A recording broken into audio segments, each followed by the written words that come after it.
Assalamualaikum warahmatullahi wabarakatuh. Salam, Om Swastiastu, Namo Buddhaya, Salam Kebajikan, Salam sejahtera bagi kita semua. Perkenalkan, nama aku Rentaldi Pratama dengan NIM 010604234143, jurusan akuntansi angkatan 2023 Universitas Ciputra Surabaya. Di sini saya akan menjelaskan PPT saya yang berjudul Laporan Keuangan. Di sini saya akan menjelaskan hal-hal apa yang dibutuhkan untuk membuat laporan keuangan, bagaimana fungsinya, dan apa aja macamnya. Oke, next. Oke, untuk membuat laporan keuangan kita butuh tiga hal, yaitu jurnal umum, buku besar, dan neraca saldo. Jadi yang pertama kita buat jurnal umum dulu. Jika jurnal umum sudah selesai, kita membuat ke buku besar. Jika buku besar sudah selesai, kita baru bisa masukkan ke neraca saldo untuk memperoleh hasilnya. Yang pertama, jurnal umum. Apa sih jurnal umum? Jurnal umum itu adalah sebuah jurnal yang dipakai untuk mencatat semua transaksi keuangan yang terjadi dalam periode tertentu untuk kemudahan pengelolaan keuangan baik bagi pihak internal maupun eksternal organisasi atau perusahaan. Tujuan jurnal umum itu eh, identifikasi terhadap transaksi yang terjadi, penilaian terhadap transaksi, pencatatan dampak ekonomi dan transaksi dalam perusahaan. Selain itu, membuat jurnal umum juga bertujuan untuk mempermudah proses pemindahan dampak transaksi yang terjadi ke dalam sebuah akun sesuai transaksi. Next adalah fungsi jurnal umum. Ada 5 fungsi penting jurnal umum dalam perusahaan, yaitu fungsi historis, fungsi pencatatan, fungsi analisis, fungsi instruksi, dan fungsi informatif. Fungsi historis itu adalah dalam jurnal umum, semua transaksi yang terjadi dicatat berdasarkan tanggal transaksi, menggambarkan aktivitas suatu perusahaan setiap hari secara berurutan dan terus-menerus.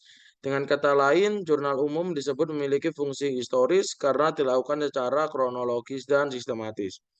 Yang kedua yaitu ada fungsi pencatatan. Fungsi pencatatan itu terjadi pada perusahaan dicatat dalam jurnal umum. Dengan begitu, maka perubahan modal, biaya, kekayaan, dan pendapatan harus dicatat terlebih dahulu ke dalam jurnal umum agar pembuatan laporan keuangan perusahaan dapat dilakukan dengan baik. Yang ketiga ada fungsi analisis. Fungsi analisis adalah semua pencatatan transaksi yang dilakukan dalam jurnal umum adalah hasil analisis transaksi berupa kredit dan debit yang terpengaruh. Proses analisis ini meliputi penggolongan nama akun, pencatatan kredit atau debit, serta jumlah atau besar transaksi. Selanjutnya ada fungsi instruksi. Jurnal umum mempunyai fungsi instruksi dalam proses pemasukan data ke general jurnal. Proses pencatatan dalam jurnal ini tidak hanya sebatas dokumen transaksi, namun bersifat perintah atau bertunjuk kredit atau debit. Terakhir ada fungsi informatif. Di dalam jurnal umum juga terdapat informasi dan penjelasan bukti pencatatan transaksi yang terjadi pada perusahaan. Oke, lalu selanjutnya ini adalah contoh jurnal umum. Ada kolom tanggal, keterangan, ref atau COA, debit, dan kredit. Next yaitu buku besar. Setelah kita menyelesaikan jurnal umum, kita langsung melanjutkan buku besar. Buku besar adalah buku utama dari segala catatan transaksi keuangan. Segala jurnal akuntansi yang ada serta penggolongan rekening serupa.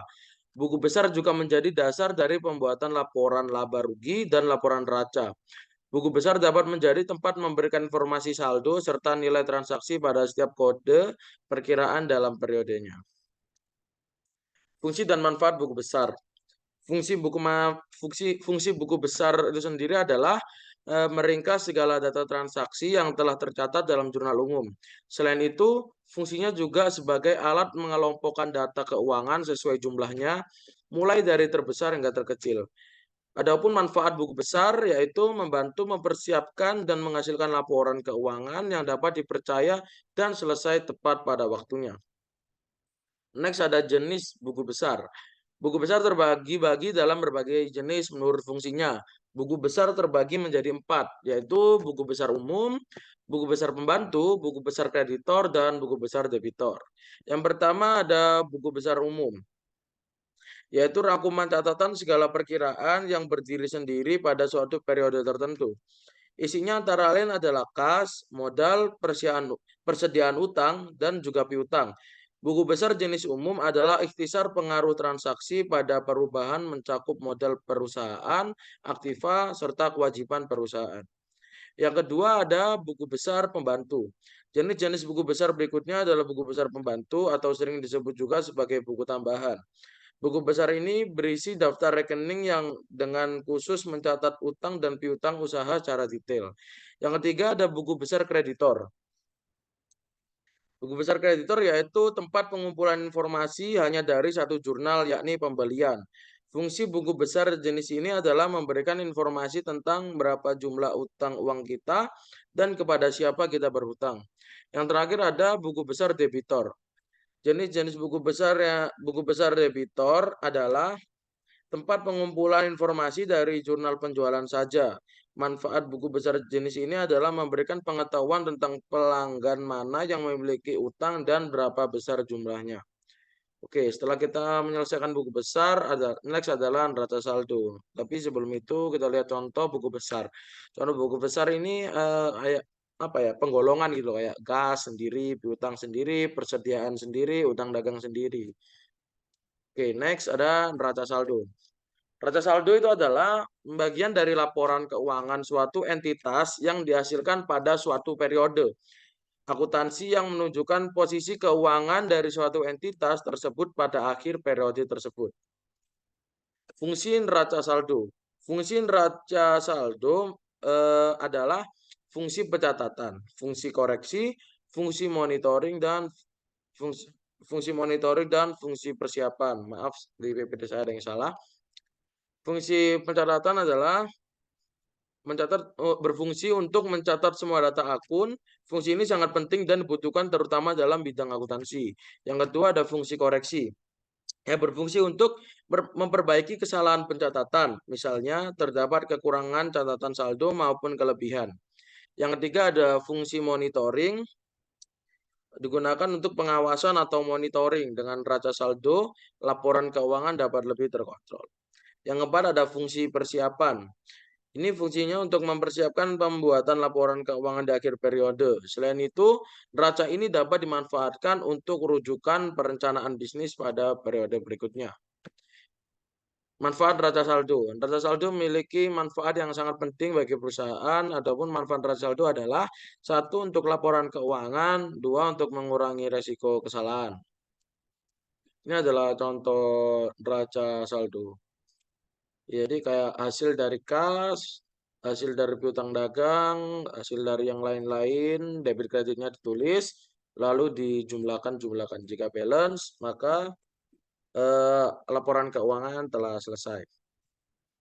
Oke, terima kasih. Ini oh ya, sekedar informasi, ini adalah video part 1 dari 2 video yang akan saya buat.